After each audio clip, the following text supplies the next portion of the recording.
Hi guys, today I decided to make another video about the passage of the Strait of Magellan. Why another one? I discovered several interesting videos in my archive. The videos were taken on almost 10 years ago, and they are of not a very good quality, but they contain some interesting detail. One interesting detail: the date of the passage.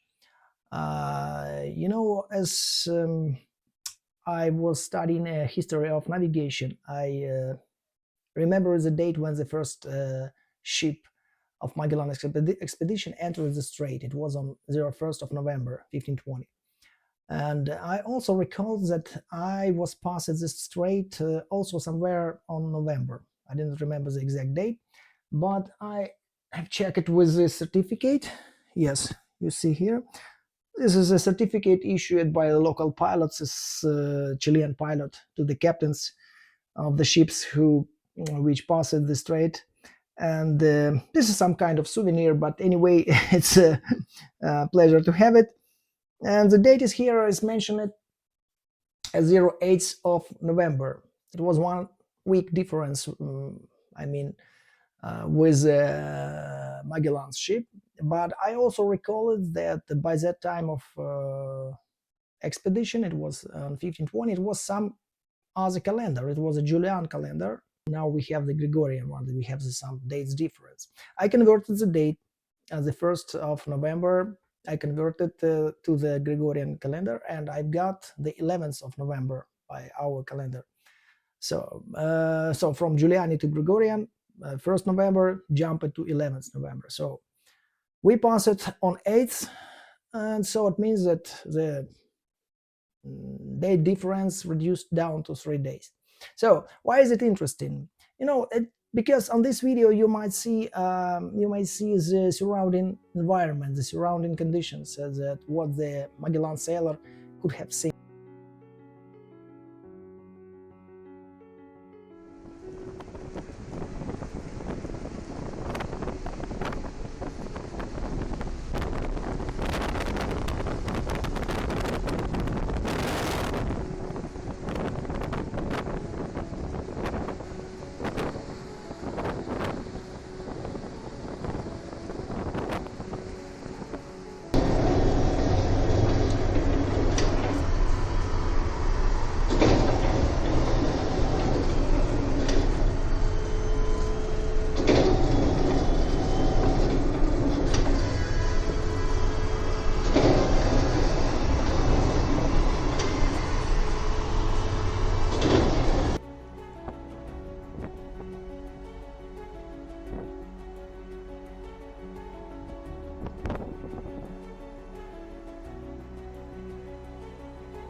Of course, I admit that the climate may have changed for the last 500 years, but it's getting warmer now. It was colder by that time. But the time when we passed the strait, the outside temperature was about 35 degrees Celsius plus. And it was very windy, in some places even snowy. And so I don't think this temperature and this weather was very comfortable for the people, for the crews on the ships, because they were mainly the southern people. They were Portuguese, Spanish, Basques. From time to time, when my ship encounters a storm or navigates through some challenging areas, I try to imagine myself in the place of those sailors who hundreds of years ago faced the same conditions, but on small sailing vessels. Today, working on a modern tanker, you may feel yourself relatively safe because you are protected from bad weather by a strong steel hull and powerful main engine equipped with generators, climate control. But sailing on fragile wooden sailing ships only 20-25 meters long through stormy oceans. I don't know what kind of strong spirit those sailors must have had back then. And someone might say that even now people sail around the world on sailing yachts. Yeah, that's true. But modern sailing yachts have undeniable advantages. And first, their crews know exactly where to sail. They are aware of all the navigation hazards with accuracy down to the meter. And they have an emergency radio communication. At any moment, they can send a distress signal and help will arrive within a few hours. But 500 years ago, sailors had only a magnetic compass and an astrolabe, and the ship was practically isolated from civilization. So everything depended on the captain's skills to predict approaching storm, to navigate through the strait without running aground. So that's why they were called the first after God.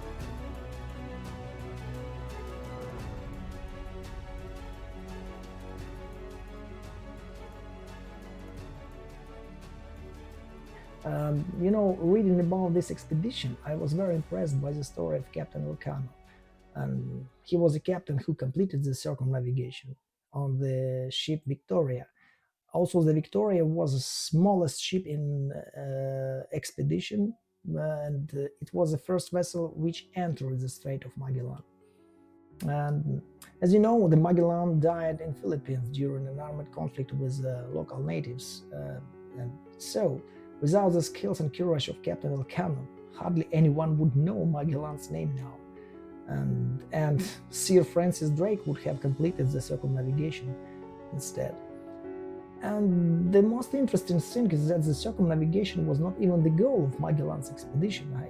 I always used to think that the Magellan's expedition goal was to explore the routes around the globe, but their task was to explore the western route to the Spice Island in Indonesia. But nowadays, very few people are familiar with the name of Captain Elcano.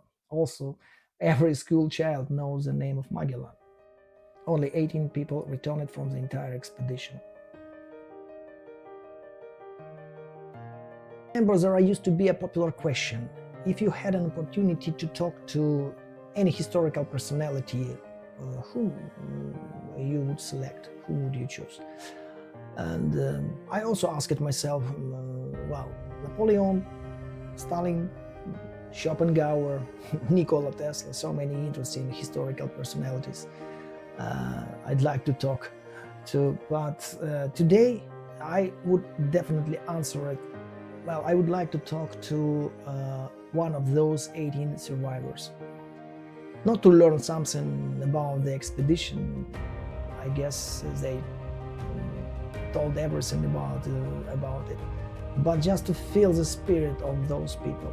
To survive in such a condition, they must have been extraordinary individuals, faded into a history almost unknown.